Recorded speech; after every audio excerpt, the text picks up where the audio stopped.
Girls don't fight. Dakota Williams sneered, his voice slicing through the air like a blade. They cry and run away. Laughter erupted instantly. It wasn't polite laughter or nervous chuckles. It was loud, cruel, confident. The kind of laughter that fed on humiliation.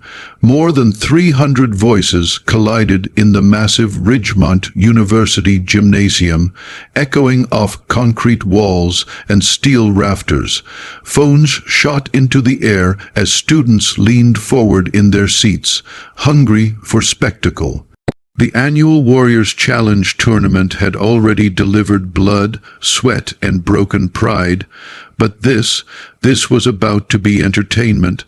Dakota stood tall at the center of it all, 6 feet of muscle and ego, the undisputed captain of Ridgemont's wrestling team. Sweat still glistened on his arms from their previous match, veins bulging as he flexed for the crowd. Behind him, his 4 teammates spread out in a loose semicircle, each one massive, each one smirking. 200 pounds apiece, more intimidation than restraint. They had crushed their last opponents in under 5 minutes. Now they wanted something easier. In the middle of the blue wrestling mat stood Aria Blackstone. At first glance, she didn't belong there. She looked almost misplaced beneath the harsh fluorescent lights. 5'4", barely 120 pounds. No flashy gear, no loud colors. Just simple black athletic wear that clung close to her frame, functional and unremarkable. Her combat boots rested flat against the mat, feet planted evenly, shoulders relaxed, calm.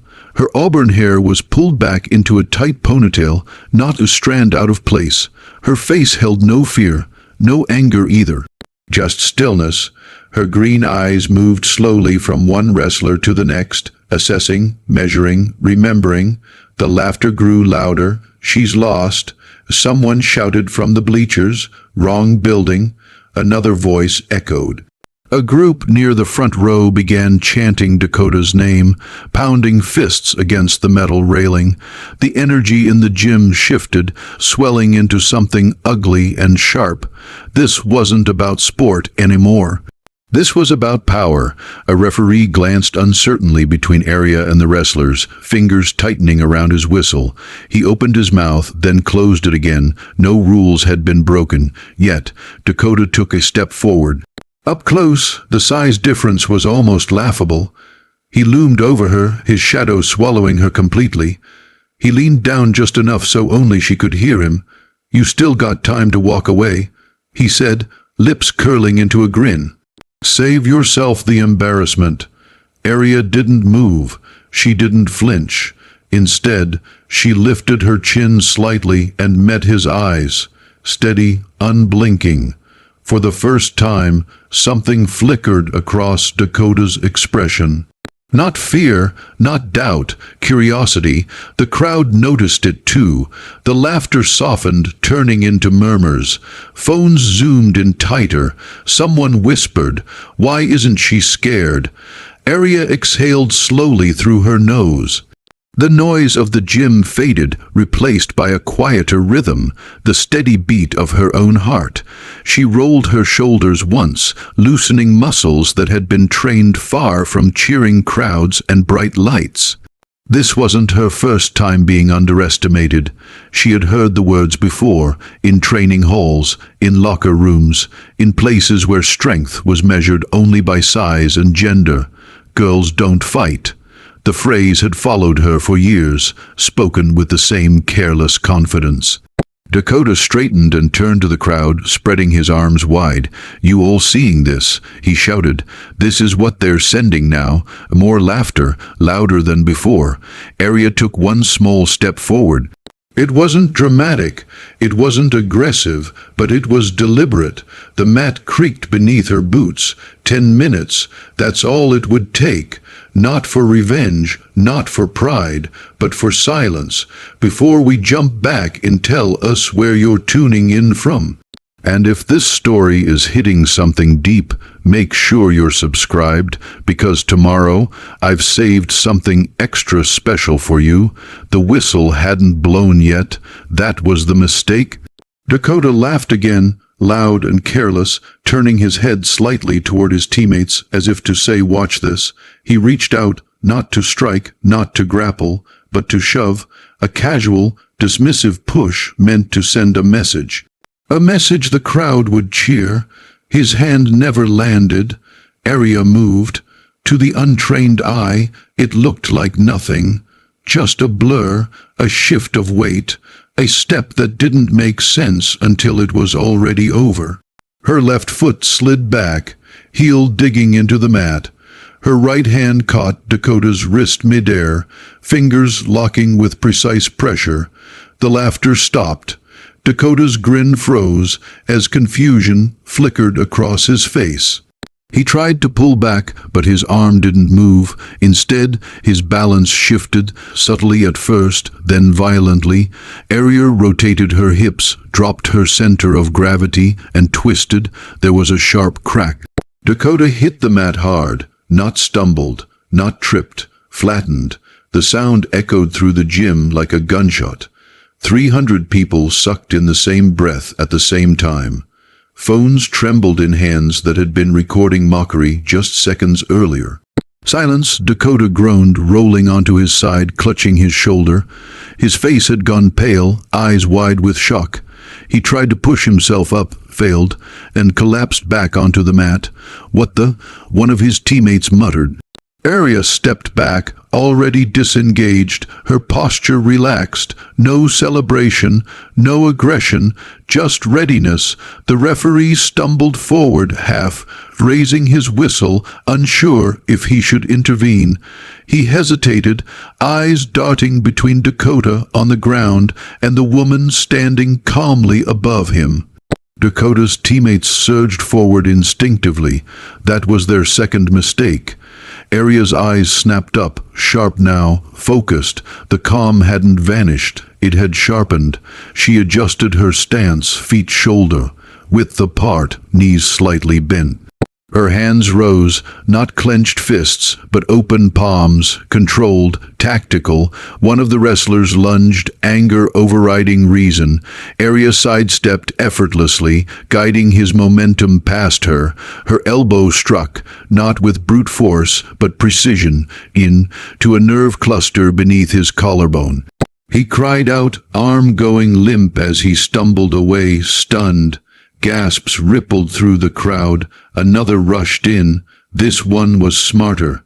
He tried to tackle, lowering his shoulder, aiming to overpower her with sheer mass. Arya met him head on, then pivoted at the last second. She dropped low, hooked his leg, and used his own speed against him. He crashed to the mat, the impact rattling the ring. The gym erupted, but not with laughter. With disbelief. The chanting had died. The cheers were fractured, uncertain, replaced by stunned murmurs. Phones were still recording, but now no one was laughing. No one was mocking. Dakota struggled again, dragging himself toward the edge of the mat. Pain etched into his face. He looked up just in time to see Arya standing between his remaining teammates and him. Protective, controlled, unmovable, the two remaining wrestlers hesitated. They were bigger, stronger, trained athletes. But something in Arya's posture unsettled them. She wasn't reacting. She wasn't emotional. She was calculating. One of them whispered, "What the hell is she?" Arya inhaled slowly. "Last chance," she said quietly. Her voice didn't carry far, but the microphone clipped to the referee's collar picked it up. It echoed faintly through the speakers. The words landed heavier than any punch. The crowd leaned forward as one. Somewhere in the stands, a girl whispered, "She's not scared." No, she wasn't, because fear had already been burned out of her long ago. The final wrestler clenched his fists, glanced at his teammates on the ground, then charged. Arya moved first, and this time she didn't hold back. The final wrestler never slowed down. He charged with a roar, every pound of his weight driving forward, fists clenched, face twisted with rage and disbelief. He was used to fear, to opponents backing away, bracing for impact, surrendering before the first blow landed. Arya didn't retreat. She stepped in. The timing was flawless. At the last possible second, she shifted to the side and raised her forearm. His punch sliced through empty air as her knee drove upward, hard, controlled, into his ribs, not enough to break, but enough to steal breath. He wheezed, stumbling, and Arya followed immediately, her hands snapping out to grip the back of his neck. She twisted. His balance vanished. The mat rushed up to meet him. He hit with a thud that vibrated through the gym, the sound so heavy it silenced the last remaining whispers. Arya released him instantly, already scanning the space around her. Her breathing was steady, her expression unchanged, 4 down. Dakota watched from the edge of the mat, eyes wide, disbelief etched into every line of his face. His shoulder throbbed with each breath, but the pain barely registered compared to the humiliation burning in his chest. This wasn't happening. The referee finally found his voice. Enough, he shouted, stepping between Arya and the fallen wrestlers. His whistle shrieked through the air, sharp and final, but it was too late. The damage was done. The gym was silent. Not the awkward pause of confusion, but the heavy quiet of realization, the kind that settles in when people understand they were wrong. Medical staff rushed in from the sidelines. One wrestler clutched his arm, jaw clenched. Another sat slumped against the mat, blinking like the world had tilted beneath him. Dakota winced as a medic examined his shoulder, his pride more bruised than his body. Arya stepped back, giving them space. She hadn't chased anyone, hadn't celebrated, hadn't raised her arms or acknowledged the stunned audience staring at her like she'd shattered some unspoken rule. She simply stood there. The crowd began to stir. A few claps broke the silence, hesitant at first, uncertain. Then another and another. The sound grew, spreading through the bleachers until the gym filled with applause. Not cheers. Not chants, respect. Arya looked up for the first time since it began. Her gaze swept across the faces watching her now. Faces that had laughed minutes earlier. Faces that had expected tears and retreat. She met their eyes without triumph, only truth. Dakota pushed himself up slightly, wincing as the medic helped him sit. He looked at Aryan, not with anger now, but something far more unsettling, recognition. "Who are you?" he asked hoarsely. Arya paused. For a moment it seemed like she might not answer at all. Then she turned toward him, posture straight, voice calm. "Someone you shouldn't have underestimated." The words weren't loud. They didn't need to be. A ripple moved through the crowd. The referee cleared his throat, unsure how to regain control of a moment that had slipped beyond rules and brackets. "The match is over," he announced weakly. Arya nodded once. She turned and walked toward the edge of the mat. Each step was measured, unhurried. As she passed the crowd, phones followed her movement, capturing the image of a woman who had walked into ridicule and out through silence. Near the exit, a young girl stood frozen beside her seat, eyes wide, hands clenched around the railing. Arya caught her gaze and gave her the smallest nod. The girl smiled. Behind them, the medical team worked quickly. Ice packs, wraps, stretcher, 10 minutes. That was all it had taken. The laughter was gone, and it wasn't coming back.